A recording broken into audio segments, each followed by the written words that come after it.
كما صليت على إبراهيم وعلى آل إبراهيم في العالمين إنك حميد مجيد. قال الله تبارك وتعالى في كلامه المجيد: أعوذ بالله من الشيطان الرجيم. بسم الله الرحمن الرحيم. ألف لام ميم. ذلك الكتاب لا ريب فيه هدى للمتقين. قال المؤلف والمفسر رحمه الله تعالى: أدام النفع بعلومه وعلومكم في الدارين آمين. إلى أن قال الإمام أحمد: حدثنا عالم قال حدثنا معتمر النبي معقل بن يسار أن رسول الله صلى الله عليه وسلم قال: البقرة سنام القرآن وذروته، نزل مع كل آية منها 80 ملكا، واستخرجت الله لا إله إلا هو الحي القيوم من تحت العرش، فوصلت بها أو فوصلت بسورة البقرة وياسين قلب القرآن لا يقرأها رجل يريد الله والدار الآخرة إلا غفر له، وقرأوها على موتاكم. انفرد به أحمد، وقد رواه أحمد أيضا عن عالم بن عبد الله بن المبارك سليمان التيمي النبي سمعان. اب مفسر رحمۃ اللہ علیہ سورۃ البقرہ کے فضائل کے بارے میں احادیث مبارک ذکر فرماتے ہیں کہ امام احمد رحمۃ اللہ علیہ نے اس سند مبارک کے ساتھ عن معقل ابن یسار ان رسول اللہ صلی اللہ علیہ وسلم، حضور پاک صلی اللہ علیہ وسلم سے یہ روایت نقل کی ہے کہ سورۃ البقرہ جو ہے یہ کوہان ہے، اونچائی ہے، یعنی جیسے کوہان اعلیٰ چیز ہوتی ہے ویسے تو اللہ کا سارا قرآن اعلیٰ ہے، اللہ کا کلام ہے، لیکن ان میں بعض صورتیں ایسی ہیں جن کو اللہ نے خصوصی فضیلت عطا فرمائی. اور اسی طرح حضور پاک نے فرمایا کہ اللہ لا الہ الا هو الحی القیوم، یعنی آیت الکرسی جو ہے اس کو عرش کے نیچے سے نکالا گیا، پھر اس کو سورۃ البقرہ میں جوڑ دیا گیا. اور اس کے بعد فرماتی ہیں وہ یاسین قلب القرآن، اور سورۃ یاسین جو ہے گویا یہ قرآن کا دل ہے. کوئی مرد کوئی انسان اس کو نہیں پڑھتا مگر اللہ کی رضا اور آخرت کے لیے اللہ اس کے گناہ معاف فرما دیتے ہیں. یعنی اس کو دنیا کے لیے نہ پڑھے اور دنیاوی اغراض کے لیے نہ پڑھے، اور اس کو آخرت کی ترقی کے لیے اگر کوئی پڑھے تو اللہ اس کے گناہ معاف فرما دیتے.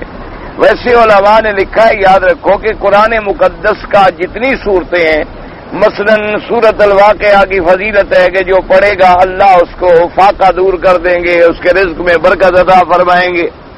سورۃ یاسین کے اندر ہے کہ اللہ تبارک و تعالیٰ اس کے گناہ معاف فرما دیں گے، اور اگر موتا پر پڑھی جائے نزا کے وقت میں تو اللہ اس پہ آسانی پیدا فرما دیں گے. تو علماء نے فرمایا پھر بھی آدمی اکثر مقصد جو ہے وہ رضا رکھے اللہ کی اور دار آخرت کی. یہ جو ان کے فوائد ہیں یہ خود بخود حاصل ہو جائیں، یہ چیزیں جو ہیں یہ خود بخود مل جاتی ہیں اللہ کی طرف سے. مثلا ایک آدمی نے گھر بنایا ہے تو گھر تو بنائے اس لیے کہ بھئی میں عزت کے ساتھ رہ جاؤں، میرے بیوی بچے اندر رہیں اور پردے سے رہیں اور سردی گرمی سے بچیں اور حفاظت ہو جائے. اب اس میں باقی جو آرام ہے وہ تو خود بخود ہی مل جائے گا.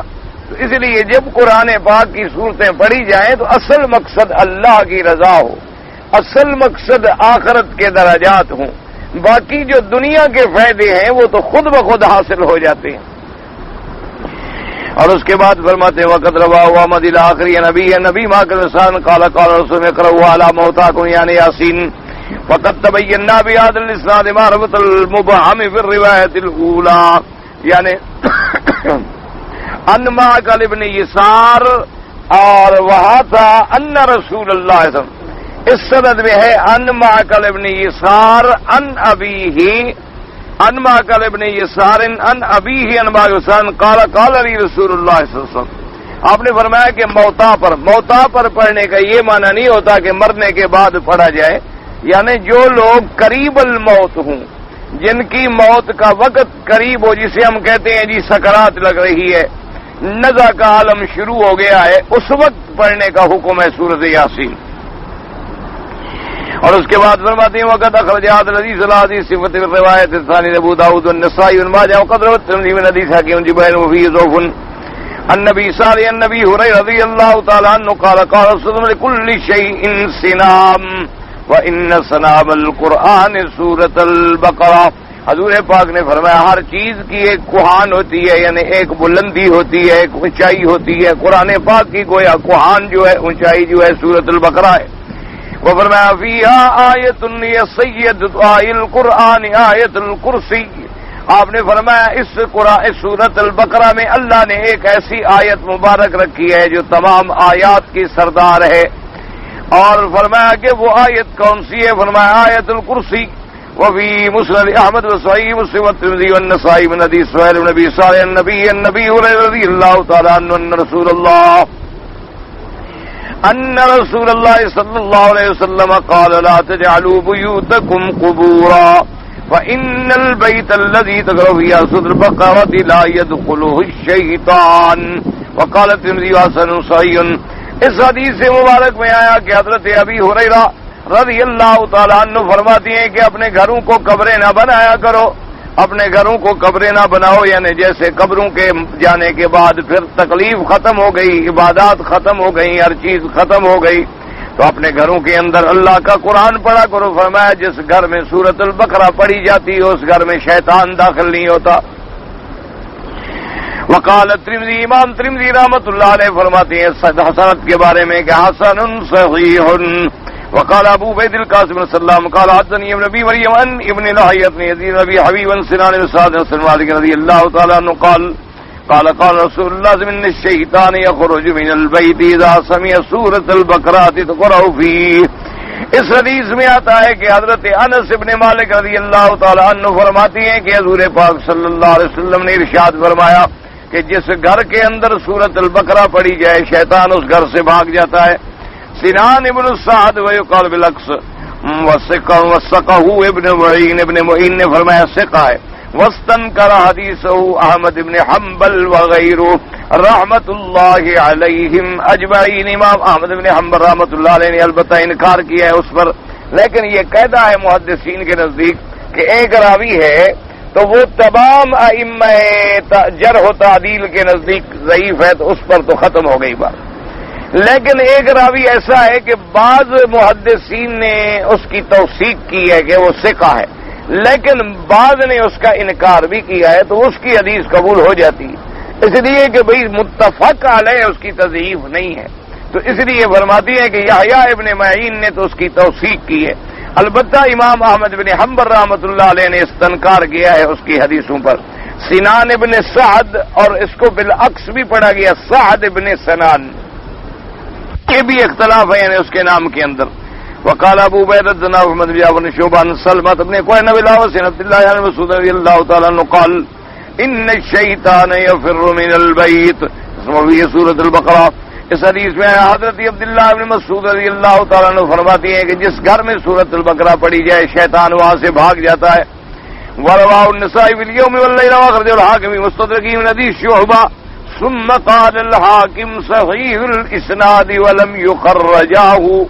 وقال ابن مردويه ابن عامر بن كامل قال ابن ابو اسماعيل الترمذي قال ابن ايوب بن بلال قال ابن ابو بكر بن ابي اويس عن سليمان بن بلال عن محمد بن عجلان عن ابي اسحاق عن ابي الاعوص عن عبد الله بن مسعود رضي الله تعالى عنه قال رسول الله صلى الله عليه وسلم ان احدكم يدعو احدى رجليه على الاخرى يتغنى واذا البقره يقرأها فإن الشيطان ينفر البيت تقرأ فيها سورة البقرة وإن أصغر البيوت الجوف الصفر من كتاب الله.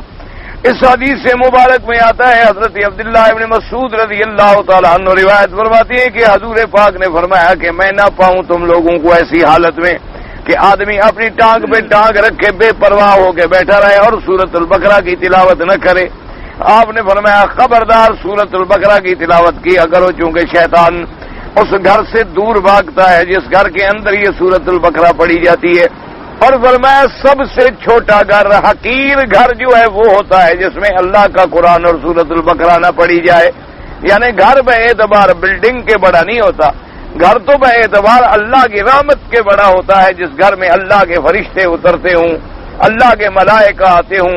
اب دیکھیں نا کہ ساری دنیا میں اگر چھوٹے چھوٹے گھر تھے تو میرے حضرت محمد مصطفیٰ کے صلی اللہ یعنی ایک ایک کوٹھا بنا ہوا اور آگے صحن اور دروازے بھی نہیں ہیں، ٹاٹ پڑے ہوئے تھے باعتبار دروازے کے پردے. لیکن ساری دنیا کی بلڈنگیں اور اگر محلات بھی اکٹھے کریں تو اس ایک کوٹھے کی قیمت بن سکتے ہیں جس میں رہتے تھے محمد مصطفیٰ صلی اللہ علیہ وسلم. اس گھر کا مقابلہ کر سکتے ہیں؟ کیوں؟ جہاں اللہ کا نبی رہتا ہو، جہاں اللہ کی وحی آتی ہو، جہاں ازواج مطہرات رہتی ہوں، جہاں 24 گھنٹے اللہ کا ذکر ہوتا ہو، تو بڑا گھر تو وہی ہوتا ہے. جیسے بڑا آدمی کون ہے؟ جو زیادہ متقی ہو. اب بڑے آدمی سے مراد یہ تو نہیں ہوتا جو دولت میں بڑا ہو، دنیا میں بڑا ہو، پیسے میں بڑا ہو، قد میں بڑا ہو، زور میں بڑا ہو. پر میں ان اکرمکم عند اللہ اتقاکم، اللہ کے یہاں بڑا وہ ہے جو سب سے زیادہ پرہیزگار ہے. حضرت عبداللہ ابن مسعود جن کی ہم روایت پڑھ رہے ہیں، ایک دفعہ کھجور پہ چڑھ رہے تھے مدینہ منورہ کے باغ کے اندر، تو ایک صحابی نے جو دیکھا تو آپ کی پنڈلیاں مبارک بڑی باریک باریک پنڈلیاں تھیں، تو وہ ہنسنے لگا، کہنے لگا دیکھو بھی کتنی باریک پنڈلیاں ہیں. حضور پاک غصے میں آ گئے.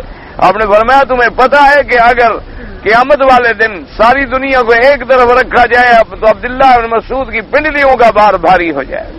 یعنی اس کو اللہ نے اتنی شان عطا فرمائی، تم اس کے ظاہر کی طرف نہ جاؤ. اس لیے آپ نے فرمایا کہ سب سے حقیر گھر وہ ہوتے ہیں جن میں اللہ کا قرآن نہ پڑھا جائے، جن کے اندر سورۃ البقرہ کی تلاوت نہ کی جائے. علی ہوتے ہیں وہاں کا داروا النسائی فی اليوم اللہ محمد بن سنی و سلیمان نبی اور الدارمی فی مسند ابن مسعود قال ما من بیت تقرأ فیہ سورۃ البقرہ الا خرج منه الشیطان وله ضرات، کہیں آئے گا صراط کہیں ضرات، یعنی جب جس گھر میں سورۃ البقرہ پڑھی جاتی ہے شیطان ایسے بھاگتا ہے کہ پیچھے سے آوازیں بھی نکالتا رہتا ہے. وقال ان لكل شيء سناما وان سنام القرآن سورۃ البقرہ وان لكل شيء لبابا وان لباب القرآن المفصل. حضور نے فرمایا ہر چیز کی ایک کوہان ہوتی ہے، اونچائی ہوتی ہے، تو اللہ نے سورۃ البقرہ کو یہ مرتبہ بخشا ہے. ہر چیز کا ایک لباب، ایک خلاصہ ہوتا ہے، ایک یعنی اصل ہوتا ہے، جیسے کہتے ہیں لب یعنی دماغ ہے، خلاصہ ہے. تو قرآن پاک کی جو سورت مفصل ہیں اور وہ ایسے ہیں جیسے اللہ کے قرآن کا لباب ہوں. وروا ایضا من طریق الشعبی قال قال عبد الله بن مسعود ان قرأ 10 آیات من سورة البقرة في ليلة لم يدخل ذلك البيت شيطان تلك الليلة 4 من أولها وآية الكرسي وآيتان بعدها و3 آیات من آخرها وفي رواية لم يقربوا ولا آلوا يوم الشيطان ولا شيء يكره ولا يكره أن لا مجوء إلا أفاقا. اب جناب فرماتے ہیں حضرت عبداللہ بن مسعود رضی اللہ تعالیٰ عنہ کہ جو شخص من قرأ 10 آیات، جس شخص نے 10 آیات سورۃ البقرہ کی رات میں پڑھی، اس کے گھر کے اندر شیطان داخل نہیں ہوگا. اور فرمایا کہ 4 آیتیں جو ہیں وہ تو اول سورۃ البقرہ سے الف لام میم ذالک الکتاب سے پہلے 4 آیتیں پڑھے، اور آیت الکرسی پڑھے، وہ آیتان بعدہا، اور آیت الکرسی کے بعد کی جو 2 آیتیں ہیں اس کو بھی پڑھے. اور فرمایا وثلاث آیات من آخرها، اور 3 آیتیں جو ہیں آخر سورۃ البقرہ کی پڑھے، تو یہ مجموعی 10 آیتیں بن جائیں گی. اور ایک روایت میں آپ نے فرمایا کہ اس کے قریب بھی شیطان نہیں جائے گا، اس کے اہل کے قریب بھی شیطان نہیں جائے گا، اور نہ کوئی ایسی چیز اس کو پیش آئے گی جو اس کو اوپری لگے، بری لگے. یعنی اللہ پاک اس کو جادو سے شیطان کے، اب دیکھیں نا جی، جب شیطان قریب ہی نہ آئے، شیطان گھر کے اندر داخل ہی نہ ہو، شیطان اہل و عیال کے قریب بھی نہ پھٹکے، تو آدمی مصائب سے بچ گیا، فتن سے بچ گیا، میں قید و مکر سے بچ گیا. اور اس کے بعد فرماتی ہیں وَلَا يَقْرَأَنَّ عَلَىٰ مَجْنُونٍ إِلَّا آفَاقٍ، اور فرمایا کہ یہ آیتیں جو ہے کسی دیوانے پر بھی پڑھی جائے، جس کو جنون کا دورہ پڑ گیا ہو، اس پر بھی پڑھی جائے تو وہ بھی اٹھ کے بیٹھ جائے گا، وہ بھی ٹھیک ہو جائے گا. وعن سالم بن سعد قال قال رسول الله ان لكل شيء سنابا وان سنام القران البقره وان من قرأها في بيته ليله لم يدخل الشيطان 3 ليال ومن قرأ في بيته نهارا لم يدخل الشيطان 3 ايام. اس حدیث پاک میں آتا سالم نے سعد نے فرمایا حضور پاک صلی اللہ علیہ وسلم فرماتی ہیں کہ ہر چیز کی ایک سنام ہے، قرآن کی سنام جو ہے سورۃ البقرہ ہے. جس گھر کے اندر رات کو پڑھی جائے تو 3 راتیں شیطان داخل نہیں ہوگا، اور دن میں پڑھی جائے تو 3 دن شیطان جو ہے وہ داخل نہیں ہوگا. تو اس لیے ہمیشہ یاد رکھیں. اب یہ بعض لوگ جو ہے نا پھر اشکال کرتے رہتے ہیں کہ جب شیطان نہیں آئے گا تو ہم نے جی سورۃ البقرہ پڑھی، گھر سے تو شیطان نکل گیا، لیکن پھر ہمارے گھر میں گناہ ہوتا ہے، پھر ہمارے گھر میں برائی ہوتی ہے، پھر ہمارے گھر میں منکرات ہوتی ہیں، تو وہ کیوں ہوتے ہیں؟ تو اس لیے بات سمجھیں کہ شیطان کا چلا جانا علیحدہ بات ہے، لیکن جو اثر ہم پر پہلے کر چکا ہے وہ اثر تو رہتا ہے نا۔ ایک آدمی آپ انجیکشن لگوائیں، سوئی نکل جائے، درد تو رہے گا نا۔ تو شیطان اتنے عرصے سے جو ہمارے ساتھ دوستی بنا چکا ہے، اس کے اثرات تو رہتے ہیں۔ اور اسی طرح پھر شیاطین الجن جیسی ہیں، اسی طرح شیاطین الانس بھی موجود ہوتے ہیں۔ اور پھر حقیقت میں بات یہ ہوتی ہے، اللہ تبارک و تعالی رحمت فرمائے، جیسے کسی آدمی نے ایک واقعہ لکھا کہ اس کے ہاں ایک بچی پیدا ہوئی، تو اس دن اس علاقے میں کوئی بزرگ، کوئی عالم، کوئی اللہ والے آئے ہوئے تھے، تو انہوں نے کہا کہ جی بچی کی تحنیک جو ہے کسی اچھے بزرگ سے ہم کرا لیں، اچھی بات ہے۔ تحنیک کہتے ہیں بھی ہاتھ کو کوئی میٹھی چیز لگا کے، کھجور لگا کے اور بچے کے منہ کے اندر دے دینا، اس کو تحنیک کہا جاتا ہے۔ ایک میاں نے تبرک ہو گیا، ابھی بزرگ آدمی ہے، صالح بندہ ہے، تو انہوں نے اس بچی کو لائے اور تحنیک ہو گئی، انہوں نے دعا بھی کر دی اور وہ چلے گئے۔ بچی جب بڑی ہوئی، اللہ معاف کرے، تو بچی اچھی نہ نکلی، اس کا کردار اچھا نہیں تھا۔ ایک دفعہ جب لوگ کٹے ہوئے گھر والے تو کہنے لگے، دیکھو جی فلاں بزرگ سے ہم نے تحنیک بھی کرائی، اتنے بڑے عالم تھے، اتنے بڑے محدث تھے اور اتنے بڑے بزرگ تھے، لیکن لڑکی خراب نکلی، تو کوئی فائدہ تو نہ ہوا۔ تو وہاں ایک سمجھدار آدمی موجود تھے، انہوں نے کہا شکر کرو، پتہ نہیں ان کی دعا کی وجہ سے یہ ابھی اتنی رکی ہوئی ہو، اگر وہ نہ کرتے پتہ نہیں یہ کہاں پہنچ گئی ہوتی۔ یہ جو کچھ دیکھ رہے ہو یہ بھی اللہ کا شکر سمجھو کہ پتہ نہیں ان کی دعا کی وجہ سے ابھی اتنی رکی ہوئی ہے، اگر وہ دعا شامل حال نہ ہوتی تو پتہ نہیں یہ اور کہاں پہنچ جاتی۔ تو اس لیے سورۃ البقرہ پڑھنے سے شیطان کے اثرات سے ہم بچ جاتے ہیں، اگر نہ پڑھی جاتی تو خدا جانے ہمیں کیا کیا پیش آتا۔ اس لیے ہمیشہ قرآن پاک کو بڑے ایقان اور بڑے یقین کے ساتھ پڑھنا چاہیے۔ اور دوسری بات یہ ہوتی ہے کہ آج ہمارے پڑھنے میں وہ اثرات کیوں نہیں ہوتے؟ قرآن وہی ہے لیکن زبان وہ نہیں ہے۔ آج قرآن پاک تو وہی ہے لیکن وہ صحابہ کی زبانیں ہم کہاں سے لائیں پڑھنے والوں کی، اور وہ اللہ کے پاک پیغمبر کی زبان مبارک ہم کہاں سے لائیں؟ تابعین اور محدثین کی زبانیں ہم کہاں سے لائیں، جن کی زبان سے کبھی جھوٹ نہیں نکلتا تھا، جن کے منہ کے اندر کبھی ایک لقمہ حرام کا نہیں جاتا تھا، جنہوں نے زندگی میں کبھی حرام کا کپڑا نہیں پہنا تھا، جنہوں نے زندگی میں کبھی مشتبہ چیز کے قریب نہیں گئے تھے، جن کی نظریں کبھی حرام پر نہیں اٹھی تھیں، جن کے قدم کبھی حرام کی طرف روانہ نہیں ہوئے تھے، جن کے ہاتھوں نے کبھی گناہ کا کام نہیں کیا تھا، اور اگر کبھی ہو گیا تو فوراً بے چین ہو گئے کہ بس فوراً ہمیں دنیا کی سزا مل جائے لیکن ہم پاک ہو جائیں۔ ایسے لوگ جب قرآن پڑھتے تھے، آج ہماری زبانیں آلودہ ہیں، ہمارے دماغ آلودہ ہیں، ہمارے قلب و فکر آلودہ ہیں، اور پھر سب سے بڑی بات یہ ہے کہ نہ عقل حلال ہے اور نہ صدق مقال ہے۔ حضرت لاہوری رحمت اللہ علیہ، اللہ ان کی قبر پہ کروڑ رحمتیں فرمائے، وہ فرمایا کرتے تھے کہ بھی لوگ کہتے ہیں عبادت میں لذت نہیں ملتی، فرماتے بھی عبادت تو اللہ کے حکم کے لیے ہم نے کرنی ہے، لذت تو ملے تو پھر الحمدللہ، نہ ملے کو لذت کے لیے تو نہیں کرنی، ہم نے تو اللہ کے حکم کی تعمیل کرنی۔ لیکن وہ فرمایا کرتے تھے کہ الحمدللہ آج بھی اگر فقیر کے پاس کوئی آدمی آ جائے اور 1 مہینہ میرے پاس قیام کرے، کھانا میرے لنگر سے کھائے، لباس جو میں دوں گا وہی پہنے، اور جو میں ہدایات کروں اس پہ عمل کرے، تو 1 مہینے میں انشاءاللہ اس کی زندگی میں انقلاب آ جائے گا، پھر دیکھیں گے اس کو لذت ملتی ہے عبادت میں کہ نہیں ملتی۔ یعنی پھر جب آدمی اس مقام پہ پہنچ جاتا ہے تو سبحان اللہ، اللہ تبارک و تعالی، پھر قرآن میں مزہ آتا ہے، قرآن سمجھ آتا ہے، قرآن اثر کرتا ہے، اس کی برکتیں ہوتی ہیں اللہ تبارک و تعالی۔ اور یہ ہر کسی کو تو مقام نہیں مل جاتا، ان کو تو پھر اللہ خود بچاتے ہیں۔ ایک دفعہ ایک بڑے ان کے تعلق والے تھے اور بڑے اچھے آدمی، بہت ہی اچھے آدمی تھے، انہوں نے کچھ 2 ٹوکرے حضرت کی خدمت میں، یہی موسم تھا یعنی سردیوں کا، کنو یا مالٹا یا کنو یا اس قسم کی کوئی چیز پیش کی،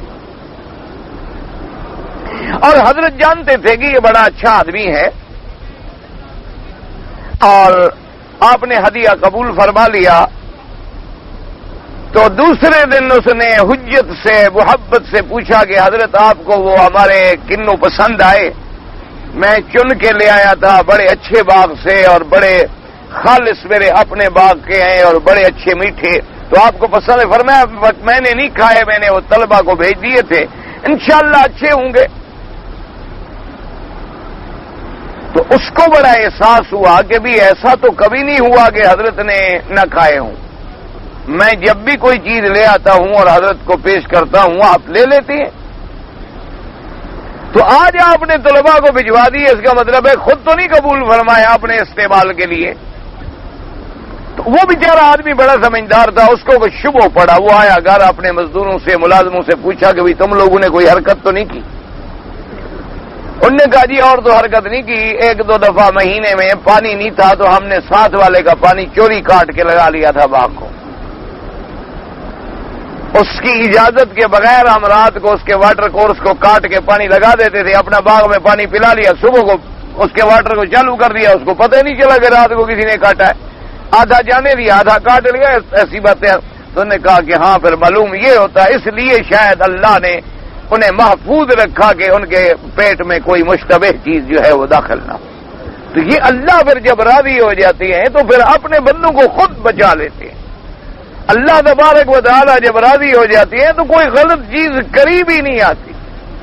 اللہ تبارک و تعالی پھر اپنا جب بنا لیتی ہے، دعا کرو کہ ہم اللہ کے بن جائیں۔ مشکل تو یہی ہے کہ ہم اللہ کے بھی نہیں بنے اور اپنے بھی نہیں بنے اور شیطان کے بھی نہیں بنے، ہم اسی میں الجھ کے رہ گئے، مذبذبین بین ذالک، نہ ادھر ہے نہ ادھر ہے، نماز بھی پڑھ لی، فلم بھی دیکھ لی، حضور کے روضے پہ جا کے سلام بھی پڑھ آیا، شیو بھی کرا لی، ماشاءاللہ تہجد میں بھی کھڑے ہو گئے، حجر اسود سے بھی سینہ لگا لیا اور سگریٹ بھی پی لی اور سود بھی کھا لیا۔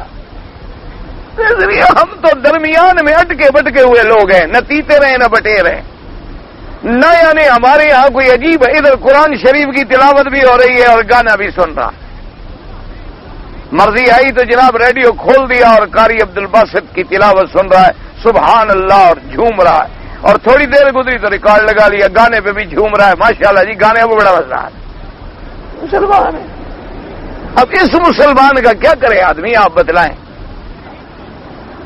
یعنی جو آدمی خالص نہ بنے، اسی لیے اقبال بیچارہ روتا رہا نا، اسی لیے اس نے کہا تھا نا کہ تو اگر میرا نہیں بنتا، یعنی خطاب ہے اس کہ تو اگر میرا نہیں بنتا نہ بن، اپنا تو بن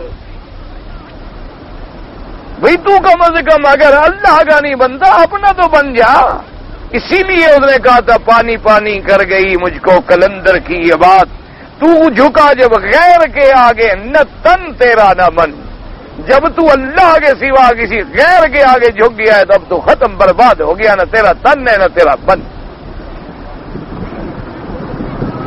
یہ وجوہات ہیں جن کی وجہ سے ہمارے ہاں ہم کہتے ہیں جی قرآن تو ہم پڑھ رہے ہیں حضرت فائدہ نہیں ہو رہا، زمزم حضرت ہم مہینہ ہو گیا پی رہے ہیں، بیماری ہماری ٹھیک نہیں ہو رہی، اور جناب ہم نے سورت فاتحہ حضرت روزانہ صبح و شام پڑھتے ہیں لیکن ہماری بیماریاں ٹھیک نہیں ہو رہی، ہم جناب روزانہ گھر میں سورت البقرہ پڑھتے ہیں لیکن بچے سارے شیطان ہیں، نماز کوئی بھی نہیں پڑھتا۔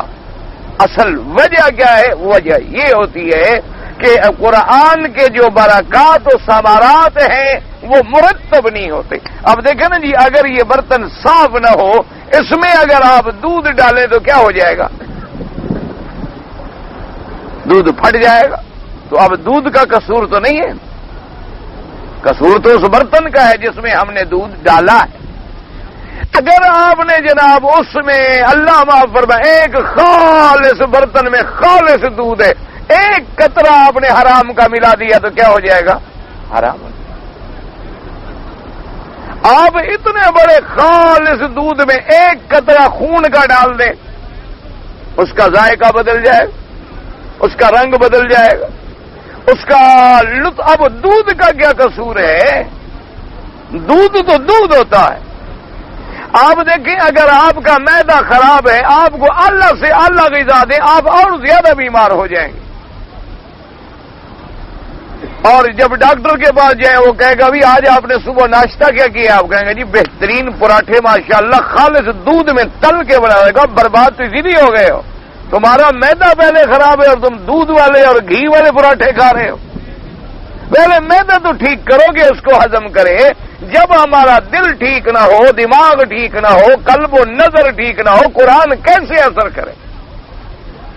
ورنہ قرآن تو اللہ کا کلام ہے. آج بھی آپ ٹھیک ہو کے پڑھیں, سوال نہیں پیدا ہوتا کہ قرآن اثر نہ کرے. آج آپ ٹھیک ہو جائیں اور اللہ کے کعبے کے برکات اور ثمرات نہ ہوں, یہ ہو سکتا ہے؟ یہ ممکن ہو سکتا ہے. اور اسی لیے ایک بزرگ نے, میں نے پڑھا, انہوں نے خط لکھا مدینہ منورہ میں کہ میں نے تمہارے لیے مدینہ منورہ میں ریاض الجنہ میں بیٹھ کے دعا کی ہے اور میں تمہیں خط لکھ رہا ہوں کہ تمہارا کام انشاءاللہ ہو گیا. اس آدمی نے, وہ میری طرح بے وقوف ہوگا, کوئی جاہل ہوگا, اس نے جناب انہیں خط لکھا کہ جی آپ نے میرے لیے دعا کی ہے اور اتنی یقین سے آپ نے لکھا ہے کہ تمہارا کام ہو گیا. یہ کیسے آپ نے لکھ دیا ہے کہ میرا کام جو ہے وہ ہو گیا؟ آپ نے فرمایا کہ بھئی میرا تو ایمان ہے کہ حضور پاک نے فرمایا کہ میرے ممبر سے لے کر میرے روضہ مبارک, میرے گھر مبارک تک کا جو ٹکڑا ہے یہ جنت کا ٹکڑا. انہوں نے کہا میرا ایمان ہے کہ یہ جنت کا ٹکڑا ہے, اور اللہ کا فرمان ہے کہ میرے بندے جنت میں جو مانگیں گے میں دوں گا. تو جب جنت میں بیٹھ کر میں نے تیرے لیے دعا مانگی ہے, اس کے نہ منظور ہونے کا کوئی سوال ہی پیدا نہیں ہوتا.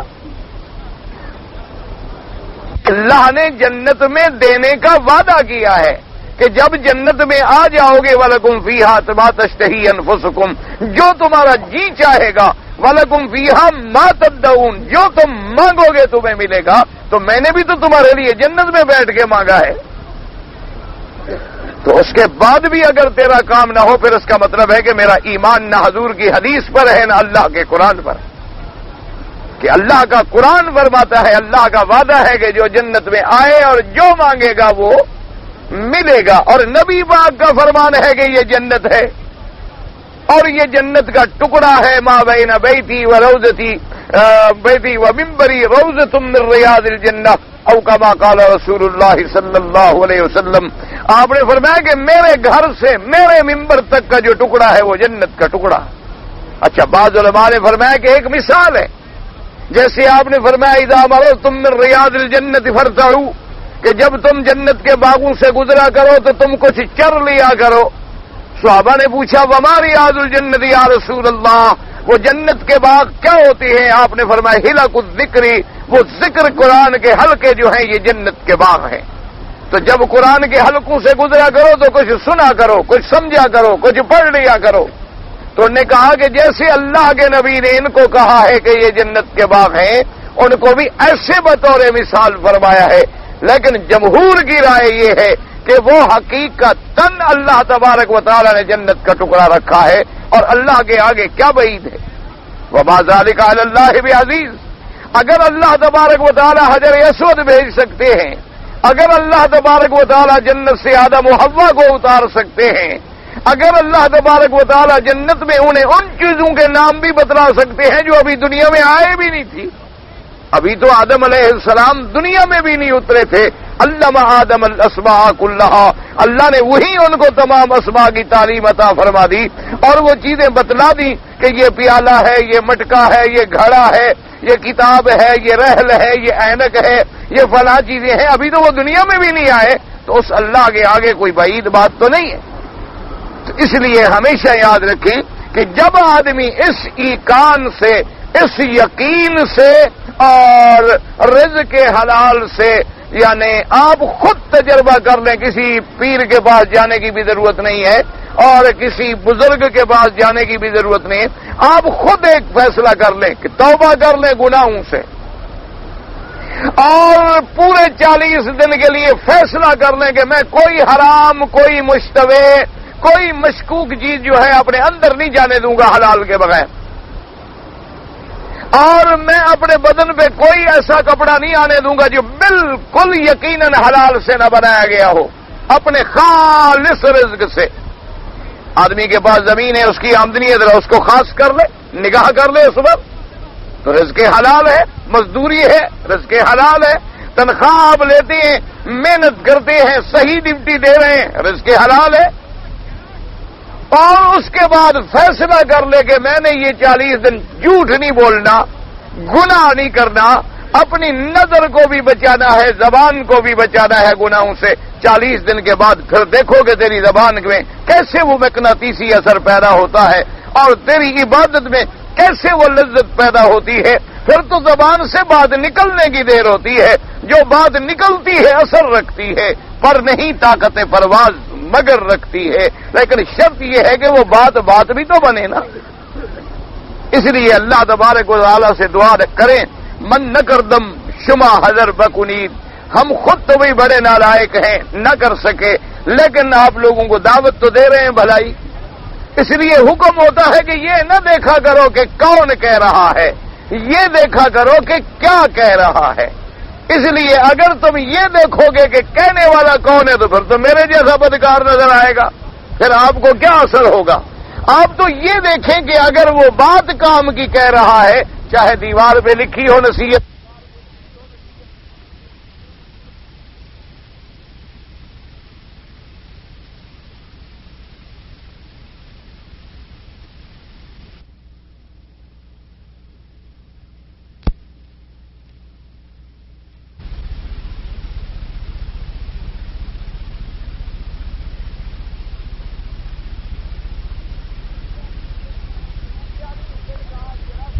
دن کا آپ جناب خود بغیر کسی چیز کے توبہ گناہوں سے توبہ کر لے اور پورے 40 دن اپنی نظر کو، اپنے ہاتھوں کو، اپنی زبان کو بچاؤ، حلال کھاؤ، حلال پہنو، اور 40 دن کے بعد دیکھو کہ انقلاب آتا ہے کہ نہیں آتا۔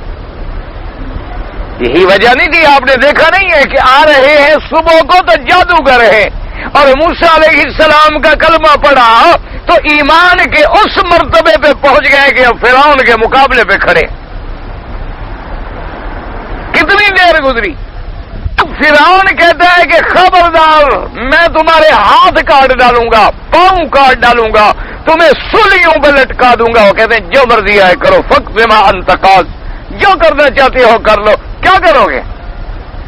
انما تقضی هذه الحیات الدنیا، زیادہ سے زیادہ تم ہمیں موت دے دو گے، اور یہی تو ہم چاہتے ہیں کہ مرنے کے بعد ہم اپنے اللہ کے پاس جائیں گے۔ تو اب موت کو پھر دیر کیوں آئے؟ تمہارے ہاتھوں مرے شہید بھی ہو جائے، اپنے اللہ کو بھی مل جائے۔ کیا ہے، کیا کر لو گے تم ہمارا؟ تو علماء نے فرمایا کہ سورج جب نکلا تو جب آئے تو ساحرین تھے، اور ابھی سورج نہیں ڈبلا تو مومنین قابلین مقربین تھے۔ صرف کیا تھا، زبان پہ کلمہ آیا، ایمان آیا، اور فوری انقلاب آیا، اور صحبت تھی اللہ کے رسول حضرت موسیٰ علیہ السلام کی۔ اس لیے ہمیشہ یاد رکھیں، دعا کریں اور ذرا تجربہ کر دیکھیں۔ اور بھی نوجوان نہ کر سکو تو یہ جو بوڑھے بوڑھے میرے بھائی ہیں یہ تو کریے، تو گھر سے ویسے فارغ ہیں۔ اس میں ناراض ہونے کی کیا بات، ناراض ہونے کی بات نہیں ہے۔ اب آہستہ آہستہ ہم بھی آپ کے کھاتے میں آ جائیں گے۔ دیکھیں دانت وہاں ٹوٹ رہے ہیں ابھی سے ماشاءاللہ، اب تو یہ بڑی مشکل سے میں پڑھا رہا ہوں۔ اللہ دعا کیا کریں اور دعا کیا کریں اللہ اس دولت سے محروم نہ کرے۔ بس یہ ایک دعا ہے، نہ آپ لوگوں سے میں نے کبھی الحمدللہ تنخواہ مانگی، نہ وظیفہ مانگا، نہ پیسے مانگے، اور نہ مجھے میرا اللہ کبھی آپ کا کسی بندے کا محتاج کر دے۔ صرف ایک دعا ہے کہ بس آپ دعا مانگا کریں۔ بس میری ایک بھی یہ درخواست سمجھ لیں، دعا سمجھ لیں، استادی شاگردی کا بدلہ سمجھ لیں، یعنی کوئی استاذ کا اپنے اوپر حق سمجھ لیں۔ بس ایک بات ہے کہ دعا کر دیا کہ اللہ تبارک و تعالی اس نعمت سے اور اس قرآن کی خدمت سے اور اپنے اس گھر سے اس سعادت سے محروم نہ فرمائے، اور یہی قرآن زبان پر ہو اور موت آ جائے، اس وقت بھی ہم قرآن پڑھ رہے ہوں اور پھر اللہ کے پاس چلے جائیں، اس وقت بھی زبان پہ قرآن ہو۔ بس یہی ایک تمنا ہے، ایک درخواست ہے، ایک گزارش ہے، اور یہی آپ لوگوں کا میرے لیے سب سے بڑا ہدیہ ہے، سب سے بڑا تحفہ ہے اور ہدیہ ہے کہ جب یاد آ جاؤں، یہ بھی کوئی پابندی نہیں کہ روز کرو، جب یاد آ جاؤں وہ بھی میری طرف سے اجازت ہے، دن ہے، رات ہے، گھر میں ہے، حرم میں ہے، جب کبھی بات یاد آ جائے بس دعا کر دیا کریں۔ کہ اللہ پاک دین و دنیا میں اللہ تبارک و تعالی خیر اور عافیت و سیت و عافیت نصیب فرما دے اور ان اپنی رحمتوں سے محروم نہ فرمائے۔ تو اس لیے میرے عزیز آپ یعنی یہ تجربہ کریں، کیونکہ میں بوڑھے حضرات جو ہوتے ہیں نا جی ویسے فارغ ہو جاتے ہیں، والدین اولاد گھر والے تنگ آ جاتے ہیں، اس لیے پھر سارے صف اول میں آ جاتے۔ آپ دیکھیں انشاءاللہ صف اول میں آپ دیکھیں، گن لیں آج، چلو گن لیں عشاء کو کتنے نوجوان ہیں اور بوڑھے کتنے۔ اکثر الحمدللہ میری برادری ہے جو عقل سے فارغ ہے، عمر کے اس حصے میں پہنچ چکی ہے، ساتھ گزر جاؤ تو بیت پھنسا کے ٹانگ بھی کھینچ رہے تھے، اور کچھ بھی نہ چلے نا بیت رکھے وہ سے ٹانگ پکڑ لیں، کیوں عقل تو ہے نہیں، بڑھاپا آ گیا بیچارے، کیا کریں، معذور ہیں۔ گھر والے جلدی جگا دیتے ہیں، دادا جان نماز کا وقت ہو رہا ہے، نکلو نکلو تو کہ ہم فلم چلائیں، تم تو ہو۔ تو جب وہ وقت آ گیا ہے تو چھوڑو بچوں کو، بس اب بڑے ہو گئے، اب تم اللہ سے لو لگا لو تاکہ اگلی آخرت تو بن جائے، قبر تو بن جائے، دنیا تو جو کچھ ہے گزر جائے گی، امیر کی بھی گزر جاتی ہے، غریب کی بھی گزر جاتی ہے۔ اس لیے فرماتے ہیں جناب کہ سورۃ البقرہ جب آپ پڑھیں گے تو شیطان اللہ کی رحمت سے داخل بھی نہیں ہوگا۔ اور اس کے بعد فرماتے ہیں وقد روى الترمذي والنسائي من حديث عبد الحميد بن جعفر سعيد المقبري عن مولى ابي احمد عن ابي هريره رضي الله تعالى عنه قال بعث رسول الله صلى الله عليه وسلم بعثا وهم ذو عدد فاستقرأهم فاستقرأ كل واحد منهم ما معه من القرآن فطلع رجل من أحدثهم سنا فقال ما معك يا فلان فقال معي كذا وكذا وسورة البقرة فقال معك سورة البقرة قال نعم قال اذهب فأنت أميرهم قال رجل من نشر الله ما بناني أرسل سورة البقرة إلا أني خشيت أن لا أقوم بها فقال سنتعلم القرآن واقرأوه وإن مثل القرآن من تعلمه فقرأ وقام به كمثل جراب محشو مسكا يفوه ريحه في كل مكان ومثل من تعلمه فيرقد وهو في جوفه كمثل جراب أوقي على مسك هذا لفظ رواية الترمذي ثم قال هذا حديث حسن ثم رآه من حديث ليس صعيد أن تابع أبي أحمد رسول الله أعلم۔ اب مفسر رحمۃ اللہ علیہ فرماتی ہیں حضرت ابی ہریرہ رضی اللہ تعالی عنہ سے روایت ہے حضور پاک نے ایک فوج بھیجی، ایک جماعت بھیجی، بعثن ذو عدد جن میں بہت سارے لوگ تھے صحابہ میں سے، اور حضور پاک نے ان کو فرمایا اور پڑھایا، پوچھا کہ تمہارے پاس کیا ہے، تمہارے پاس کیا ہے، تم نے کون سا قرآن یاد کیا، کون سی سورت یاد کی، تم نے کون سی سورت یاد کی، تم نے کون سی سورت یاد کی، سب بتلاتے گئے۔ ان میں ایک بالکل نوجوان آدمی تھا، بن احدثیم سنن، باعتبار سن کے باقی سب سے نوجوان تھا۔ آپ نے پوچھا هل معك من القرآن شيء، تمہارے پاس اللہ کے قرآن میں سے کوئی صورتیں ہیں؟ اس نے کہا حضور بھائی سورت قضا و سورت قضا و سورت قضا و بھائی سورت البقرہ، مجھے فلاں سورت بھی یاد ہے، فلاں سورت بھی یاد ہے، فلاں سورت بھی یاد ہے، اور سورت البقرہ بھی مجھے یاد ہے۔ حضور نے فرمایا حل معك سورت البقرہ، سورت البقرہ تمہیں یاد ہے؟ اس نے کہا نعم۔ انہوں نے کہا حضور مجھے سورت البقرہ یاد ہے۔ آپ نے فرمایا تو تم اس سارے فوج کا امیر بھی میں تمہیں بناتا ہوں۔ تو اندازہ کریں پہلے تو گورنر ان کو بنایا جاتا تھا جو قرآن یاد کرتے تھے، آج کل کس کو بناتے ہو؟ جس کو قرآن کا لفظ نہ آتا ہو، جس نے کبھی ہاتھ ہی نہ لگایا۔ کیسے اسلام آئے گا؟ اوپر سے آ جائے گا، جبریل آ کے تمہارے گھر میں اسلام دے جائے گا کہ جی اب مہربانی کرو قبول کرو، تم قبول نہیں کرو گے تو اسلام کو بڑا نقصان ہے۔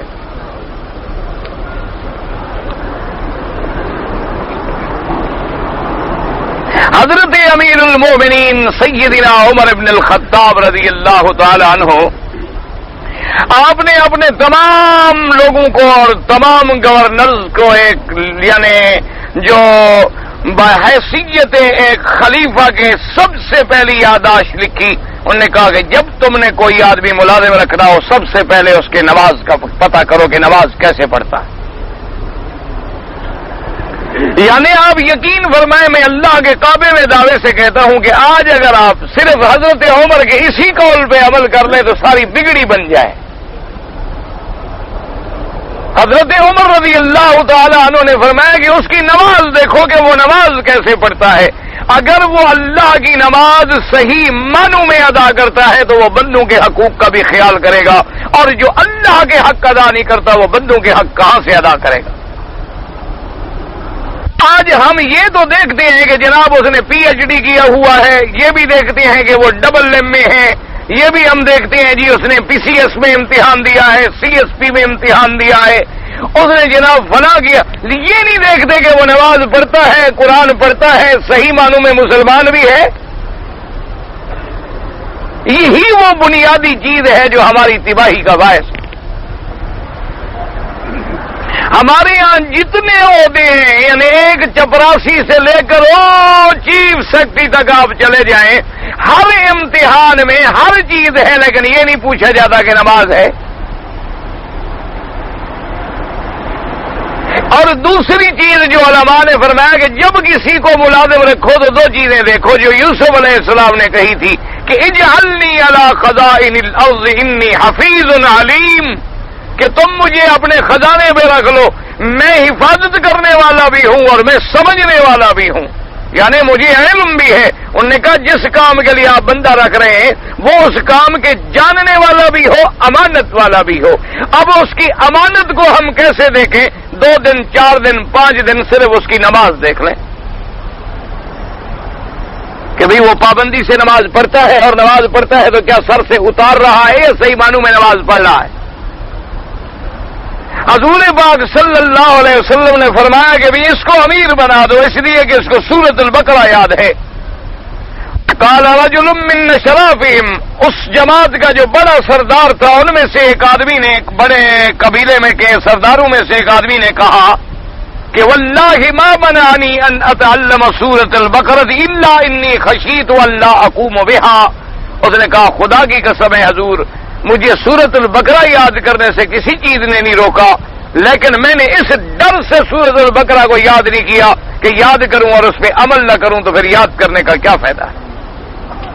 کہ سورۃ البقرہ کو میں یاد تو کر لوں، لیکن سورۃ البقرہ کے اندر جو حکم ہے جب میں اس حکم پہ قائم نہ رہوں، جب میں اس حکم پہ عمل نہ کروں، جب میں اس حکم کے اندر پابندی نہ کروں تو پھر صرف یاد کرنے کا کیا فائدہ ہے؟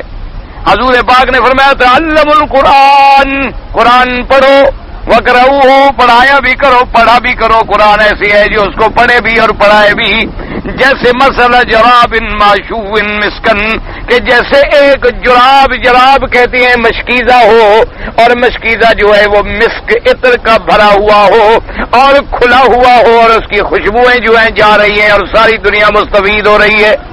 ایک تو مشک کی خوشبو، اور پھر مشک بھی ایک مشکیزہ بھرا ہوا ہو تو خوشبو کتنی ہوگی؟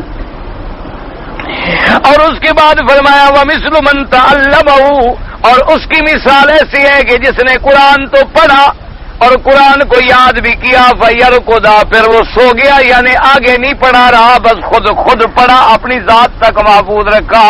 آپ نے فرمایا اس کی مثال بھی ایسی ہے جیسے ایک مشکیزہ مشک کی بھری ہوئی ہو، لیکن اس کے منہ کو باندھ دیا جائے، لیکن اندر تو خوشبو موجود ہے، اندر تو مسک موجود ہے، لیکن لوگوں کو خوشبو نہیں پہنچ رہی۔ لیکن الحمدللہ خالی تو پھر وہ بھی نہیں ہے کہ اندر تو بھرا ہوا ہے۔ آپ نے فرمایا لہذا تم کم از کم قرآن کو پڑھا بھی کرو اور پڑھایا بھی کرو۔ قرآن کا پڑھنا پڑھانے کی حضور پاک صلی اللہ علیہ وسلم نے مثال عطا فرمائی۔ قال البخاری قال الليث حدثني يزيد بن الحاد عن محمد بن ابراہیم عن سعید بن حضیر رضی اللہ تعالی عنہ قال بينما هو يقرأ من الليل سورة البقرة وفرسه مربوطة عنده اذ جالت الفرس فسكت فسكنت فقرأ فجالت الفرس وسكت فسكنت ثم قرأ فجالت الفرس وانصرف وكان ابنه يحيى قريبا منها فأشفق أن تصيبه فلما أخذ رفع رأسه إلى السماء حتى ما يراها فلما أصبح حدث النبي صلى الله عليه وسلم قال اقرأ يا ابن عزير قال قد أشفقت يا رسول الله يا يحيى وكان منا قريبا فرفعت رأسي وانصرفت إليه فرفعت رأسي إلى السماء وإذا مثل الظلة فيها أمثال المصابيح فخرجت واتلى قال وتدري ما ذاك قال تلك الملائكة دنت لصوتك ولو قرأت الأصوات ينظر الناس إليها لا تتوارى منهم وهكذا رواه الإمام۔ حضرت اسید بن حضیر رضی اللہ تعالی عنہ سے روایت ہے کہ آپ رات کو کھڑے ہوئے سورۃ البقرہ کی تلاوت کر رہے تھے اور آپ کا گھوڑا بھی ساتھ بندھا ہوا تھا اور بیٹا بھی، چھوٹا بچہ بھی ساتھ سویا ہوا تھا۔ فرماتی ہے کہ میں جب قرآن پڑھوں تو گھوڑا اچھلنے لگ جائے، اور میں چپ کروں تو گھوڑا بھی ٹھہر جائے، میں پھر پڑھنا شروع کروں تو وہ پھر اچھلنا شروع کر دے، اور میں چپ کروں تو وہ بھی ٹھہر جائے۔ مجھے ڈر آیا کہ میرا بیٹا یحییٰ سویا ہوا ہے، کہیں ایسا نہ ہو کہ گھوڑا اپنے پاؤں سے اسے کوئی نقصان پہنچا دے۔ فرماتے ہیں کہ اس کے بعد میں نے قرات جب ختم کی تو آسمانوں کی طرف دیکھا، اور جب میں صبح آیا حضور کی خدمت میں نے آ کر آپ کو واقعہ سنایا کہ حضور میں رات پڑھ رہا تھا، اور جب میں قرآن پڑھتا تھا تو گھوڑا جو ہے وہ کودنا اور اچھلنا اور ڈرنا شروع کر دیتا تھا۔ آپ نے فرمایا اقرا، کاش پڑھتے رہتے، تم پڑھتے رہے۔ انہوں نے کہا حضور میں بچے سے ڈر گیا، کہیں ایسا نہ ہو کہ جانور ہے اور میرے چھوٹے بچے کو نقصان پہنچا دے۔ اور اس کے بعد اس نے کہا حضور فرفعت بصری الی السماء، میں نے آسمانوں کی طرف دیکھا، میں نے کیا دیکھا کہ مثل ذلت، ایسے معلوم ہوتا ہے جیسے ایک بدری کا ٹکڑا ہے، وفیہا امثال المصابیح، اس کے اندر دیے روشن ہے اور دیے جل رہے ہیں، اور اس کے بعد وہ دور ہوتے چلے گئے۔ حضور نے فرمایا وتدری ما ذاک، آپ نے فرمایا میرے صحابی تمہیں پتا ہے کہ وہ کیا بدری تھی اور کیا مصابیح تھے؟ میں نے کہا حضور مجھے پتا نہیں۔ فرمایا ان الملائکۃ دنت لصوتک، جب تو اللہ کا قرآن پڑھ رہا تھا تو اللہ کے فرشتے تیرا قرآن سننے کے لیے آئے ہوئے تھے، وہ اللہ کے فرشتے تھے، اور جب تم نے قرآن ختم کیا تو وہ آسمان کی طرف چلے گئے۔ اگر تم پڑھتے رہتے صبح ہو جاتی تو ساری دنیا دیکھتی ملائکہ کو، وہ کھڑے ہوتے، اس پر کوئی چھپ نہ سکتا ان میں سے، لیکن چونکہ تم نے پڑھنا چھوڑ دیا تو ملائکہ بھی آسمانوں کی طرف چلے گئے۔ تو قرآن شریف جہاں پڑھا جاتا ہے وہاں اللہ کے فرشتے رحمت کے نازل ہو جاتے ہیں اور وہ بھی آ کے سنتے ہیں۔ فرماتی ہیں وحاکت رواہ الامام العالم ابو بید القادر صلی اللہ فی کتاب فضائل القرآن ان عبد اللہ بن صالح بن حیاء بن بکیر نسبی وقد روا بن جن آخر بن سعید بن حسین کما تقدم اللہ اعلم وقد وقع نحو من آثار ثابت بن قیس بن شماس رضی اللہ تعالیٰ عنہ، اسی طرح کا واقعہ حضرت ثابت بن قیس بن شماس صحابی ہیں میرے مدنی پاک کے، ان کو بھی پیش آ چکا۔ وذلك فيما رواه ابو عبيد حدثنا عباد بن عباد جرير بن حازم بن مهي جرير بن يزيد ان اشياء قال البديل حدثوه ان رسول الله صلى الله عليه وسلم قيل له ولم تر ثابت بن قيس بن شماس لم تزل داره البارحة تزر مصابيها قال فلعله قرأ سورة البقرة قال فسألت ثابتا فقال قرأت سورة البقرة وهذا اسناد جيد لأن فيه ابهاما ثم هو رسول اللہ عالم۔ کہتے ہیں کہ جریر ابن عاصم کہتے ہیں کہ انہیں اشیاء المدینہ سے سنا کہ حضور پاک نے فرمایا عقیل لہو، کہا گیا کہ یا رسول اللہ علم تر ثابت ابن قیس لم تزل دارہ البارحة تظہر، کہ رات جو گزری ہے تو حضرت ثابت ابن قیس ابن شماس کی حویلی جو تھی ایسے معلوم ہوتا تھا کہ وہاں سے نور کی شعائیں اور شمعیں جل رہی ہیں۔ حضور پاک نے فرمایا معلوم ہوتا ہے کہ اس نے سورۃ البقرہ پڑھی تھی رات گھر میں۔ جب ثابت ابن شماس ابن قیس سے پوچھا گیا تو انہوں نے کہا کہ ہاں میں نے سورۃ البقرہ کی تلاوت کی تھی، لیکن اب وجہ کیا ہے کہ اب دیکھنے والی آنکھیں بھی نہیں رہی اور پڑھنے والی زبانیں بھی نہیں رہی، نہ اب ہماری وہ زبانیں ہیں پڑھنے والی اور نہ وہ آنکھیں ہیں دیکھنے والی کہ جو اللہ کے ملائکہ کو دیکھ سکیں، اللہ کے ملائکہ کے اترنے کو محسوس کر سکیں، اور اللہ کے قرآن سے جو نورانیت پیدا ہوتی ہے اس کو معلوم کر سکیں۔ اللہ تبارک و تعالیٰ سے دعا کریں اللہ ہمیں بھی نصیب فرما دے۔ بیت اللہ کی یا مسجد اقصی میں سے دونوں میں سے پہلے کس کی بنیاد رکھی گئی؟ یہ تو قرآن کا مسئلہ ہے بھائی، ان اول بیت وضع للناس، سب سے پہلا گھر جو ہے وہ اللہ کا کعبہ ہے، مسجد اقصی تو نہیں ہے۔ یہ تو اللہ کے قرآن کا مسئلہ ہے کہ ان اول بیت وضع للناس للذی ببکۃ مبارکہ، سب سے پہلا گھر جو ہے وہ اللہ کا کعبہ ہے۔ اگر نماز جنازہ میں امام صاحب بھول گئے اور انہوں نے 4 تکبیروں کے بجائے 3 تکبیریں پڑھی تو چاہیے تو تھا کہ پیچھے سے اب اللہ اکبر کہہ دیتے، ورنہ نماز ہو جائے گی انشاءاللہ۔ مصلیت فضیلت مجھے تو نہیں سمجھ آیا آپ نے کیا پوچھا ہے بھائی، میرے عقل سے آپ کا سوال بڑا بلند ہے، اس لیے میں اس کا کیا جواب دوں کہ آپ پوچھنا کیا چاہتے ہیں؟ مصلیت فضیلت مجھے کیا پتا ہے کیا مقصد ہے آپ؟ میں جب سوال ہی نہیں سمجھا تو جواب میں کیا وضاحت کروں؟ آپ ذرا سوال وضاحت سے لکھیں، میں نے سوال سمجھوں تو پھر میں جواب عرض کروں۔ ایک علماء صاحب نے کہا ہے کہ حضور کا سایہ پاک نہیں تھا، جس نے کہا ہے غلط کہا ہے، حضور بشر تھے، سید البشر تھے، آپ کا سایہ مبارک تھا۔ اصل میں مشکل یہ ہے کہ لوگ بات کو سمجھتے نہیں۔ بات یوں ہے کہ حضور کے پیدا ہونے سے پہلے آپ کے والد فوت ہو گئے، ابھی حضور کا بچپن تھا کہ آپ کی والدہ بھی فوت ہو گئے، ابھی حضور کا عین عنفوان تھا کہ دادا بھی فوت ہو گئے، تو ابھی آپ کی بعثت کی ابتدا تھی کہ چاچا بھی فوت ہو گئے۔ تو کتابوں میں آیا نا کہ ابھی آپ پیدا نہیں ہوئے تو ماں باپ کا سایہ اٹھا لیا، اور پھر ابھی بچپن تھا تو ماں کا سایہ اٹھا لیا، اور پھر چچے کا سایہ اٹھا لیا، اور پھر دادا کا سایہ اٹھا لیا، تو حضور بے سایہ رہ گئے۔ لوگوں نے سمجھا اس کا مطلب ہے کہ حضور کا سایہ بھی نہیں تھا، کیوں؟ اللہ کا بھی سایہ نہیں، نبی کا بھی سایہ نہیں، معلوم ہوتا ہے خدا تھا۔ اصل مقصد یہ ہے، ورنہ سایہ ہونا یا نہ ہونے کا کیا معنی ہے؟ اصل مقصد ان کا یہ ہے کہ جیسے خدا کا سایہ ہمیں نظر نہیں آتا، نبی کا بھی سایہ نہیں تھا۔ چلو سایہ نہیں تھا لیکن حضور کھاتے تھے، پانی پیتے تھے، بخار آتا تھا، شادی فرماتے تھے، اللہ پاک کھاتے پیتے ہیں، تو صرف سایہ سے مسئلہ حل ہو جائے گا؟ یہ لوگوں نے ایسے بنائے ہیں، اللہ معاف کرے، ایسے باتیں۔ اور دوسری بات یہ ہے کہ میرے مدنی پاک کا معجزہ تھا کہ اگر آپ دھوپ میں ہوتے تو اللہ بادل بھیج دے، اللہ تبارک و تعالیٰ کے بادل آپ پہ سایہ فرما لیتے، ورنہ اللہ کے نبی۔ اس لیے جب بی بی عائشہ سے پوچھا گیا کہ جب میرے مدنی پاک جب گھر کے اندر ہوتے ہیں تو ان کی کوئی بات بتائیں، انہوں نے سمجھا شاید اندر آپ کی زندگی کوئی علیحدہ ہو، تو بی بی عائشہ ناراض میں فرمایا عجیب بات ہو، انہ بشر من البشر، اللہ کے نبی بشر ہیں، گھر میں ہوتے ہیں، کبھی ہمارے ساتھ لکڑیاں جلانے میں مدد کرتے ہیں، کبھی کھانا پکانے میں مدد کرتے ہیں، کبھی آپ کا جوتا مبارک ٹوٹ جاتا ہے تو اس کو خود آپ جوڑ لگا لیتے ہیں، کبھی کپڑا پھٹ جاتا ہے تو خود سلائی فرما لیتے ہیں۔ تو جس طرح ایک بشر گھر میں کام کرتا ہے اسی طرح حضور بھی کام فرماتے۔ تو سیدہ عائشہ صدیقہ اللہ تبارک و تعالی، اس سے زیادہ کوئی محبوبہ ہوگی محمد مصطفیٰ۔ اس لیے ہمیشہ ایسی باتیں جو ہے نا جی، یہ لوگ پھر آہستہ آہستہ باتیں بناتے رہتے ہیں، اللہ پاک رحمت فرمائے۔ حضرت علی کو کرم اللہ وجہہ کیوں کہا گیا؟ کیوں نہ کہا جائے؟ حضرت علی داماد نبی ہے، حضور پاک کے صحابی ہیں، اور پھر ابھی آپ بچے تھے، اسلام لے آئے، آپ نے کبھی کسی بت کو سجدہ نہیں کیا، ورنہ لقب اصل رضی اللہ عنہ ہے، یاد رکھو۔ حضرت ابی بکر صدیق نے بھی کبھی بت کو سجدہ نہیں کیا، حضرت علی تو بچے تھے، ابھی بالغ بھی نہیں ہوئے اور اسلام نصیب ہو گیا۔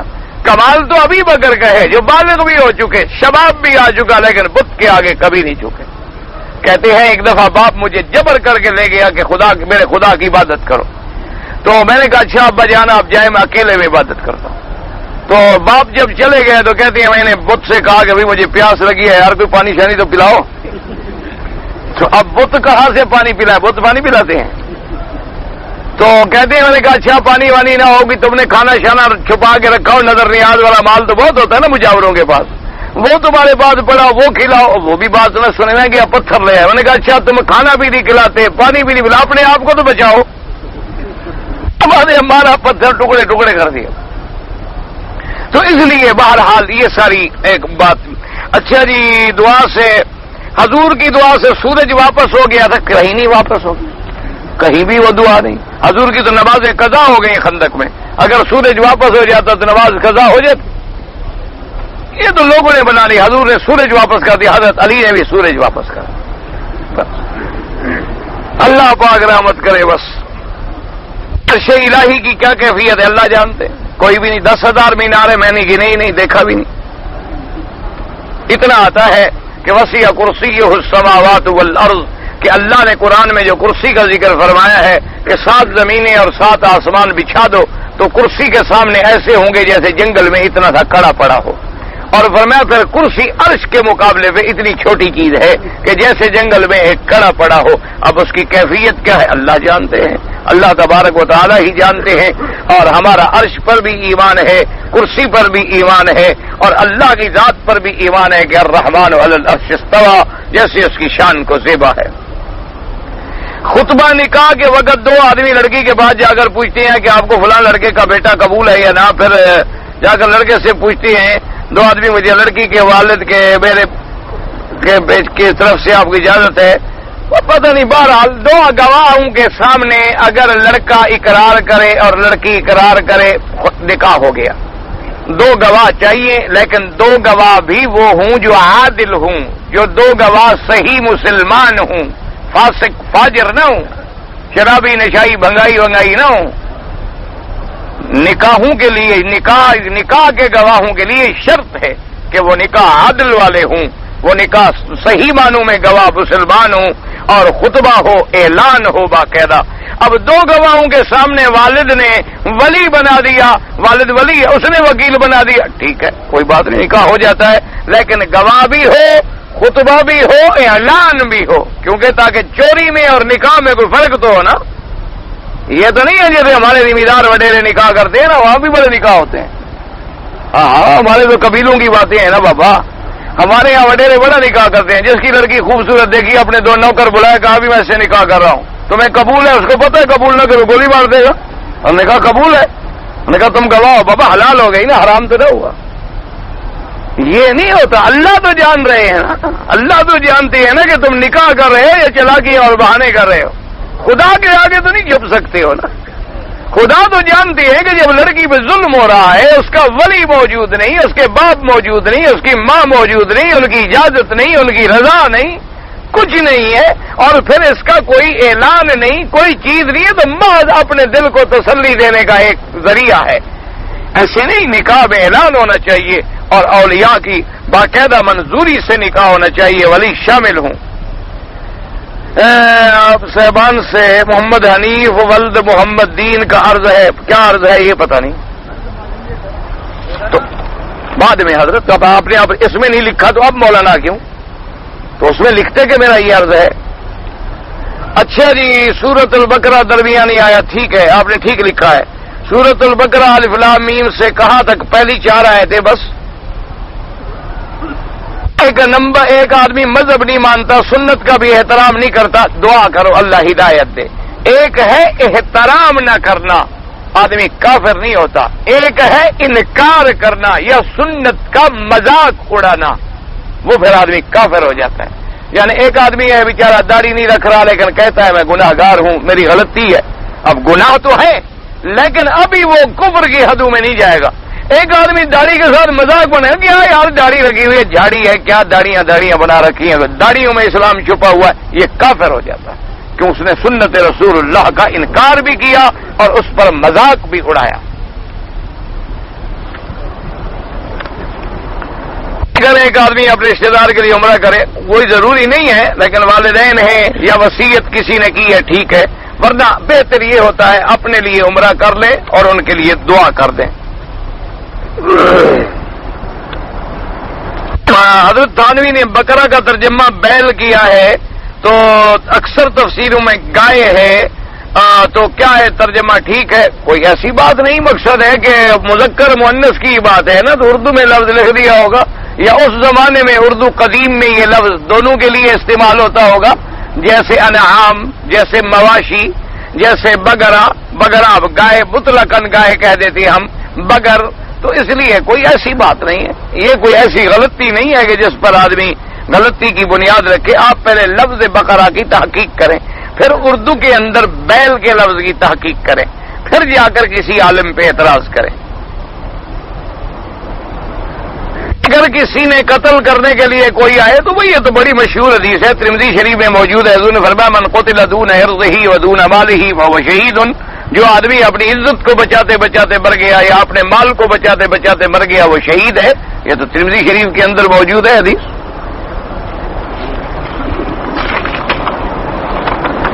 نفل نماز عورتوں کے پیچھے پڑھ سکتے ہیں، کیوں؟ اب عورتوں کے پیچھے پڑھنے کا کوئی شوق ہے تمہیں؟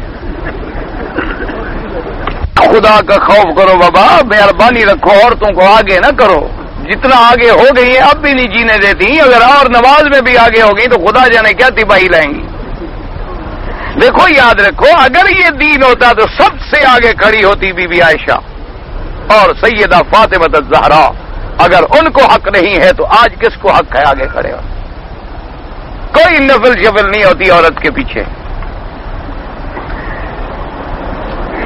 الذین هم لفروجہم حافظون الا علی ازواجہم ملکت ایمانہم سے مراد ہوتا ہے جو جنگ میں کنیزیں ملیں، اگر وہ تقسیم میں آ جائیں تو پھر اس کا استعمال حلال ہے.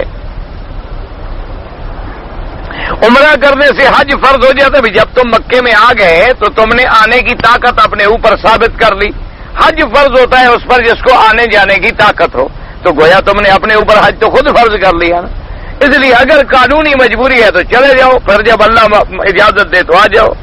میں نے عمرہ کیا لیکن بال پورے نہیں کٹوائے، چاروں طرف کٹوائے۔ اگر تھوڑا تھوڑا ٹک لگایا تھا تو پھر تو بکری دم کی پڑ گئی۔ اگر اتنے بال چاروں طرف کٹوائے تھے کہ چوتھا حصہ بالوں کا کٹ گیا تو پھر گزارا ہو جاتا ہے۔ ایک آدمی ہندوستان سے بغیر احرام باندھے حرم میں داخل ہو گیا، وہ عمرہ بھی قضا کرے اور ایک دم بکری بھی ادا کرے۔ نماز پڑھنے والے کے سامنے سے گزرنا بالکل گناہ ہے۔ حضور نے فرمایا کہ اگر تم جانتے کہ کتنا بڑا گناہ ہے، تمہیں 40 سال کھڑا رہنا پڑتا تو کھڑے رہتے لیکن آگے نہ گزرتے۔ اس لیے حکم ہے کہ آگے نہ گزرا کریں۔ اگر مجبوری ہو تو سجدے والی جگہ چھوڑ کے دور ہو کے گزرا کریں۔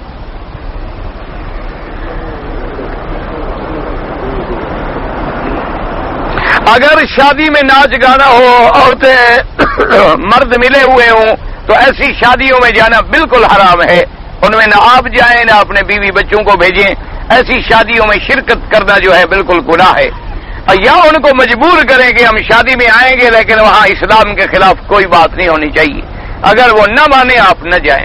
جب تک آپ غیر اسلامی رسموں سے بائیکاٹ نہیں کریں گے، لوگ باز کیسے آئیں گے؟ آپ ہمت کریں، آپ جرت کریں تاکہ اللہ تبارک و تعالی دین کو پھیلائے۔ میری بیوی عمرے پر بلایا تھا، پہلے عمرہ کر چکی، 2-4 دن کر لیں گے، وہاں سے احرام نہیں باندھا۔ بہرحال جب جدہ پہنچی تو نیت ہو گئی، تو بہرحال حنفی حضرات کے نزدیک عمرہ تو ہو گیا، دم پڑ گئی۔ روزے کی حالت میں اگر میاں بیوی آپس میں ہم بستری کر لیں تو اس کا بڑا آسان حل ہے، یا تو ایک غلام خرید کر کے آزاد کر دیں، اور اگر اس کے پیسے نہ ہوں تو 2 مہینے کے متواتر روزے رکھ لیں، اور اگر وہ بھی توفیق نہ ہو تو پھر 60 مسکینوں کو صبح شام کا کھانا کھلائیں، تو اللہ تبارک و تعالی رحمت کرے گا، آئندہ حفاظت رہے گی۔ اور جب تک یہ ادا نہیں کریں گے اس وقت تک گناہگار رہیں گے۔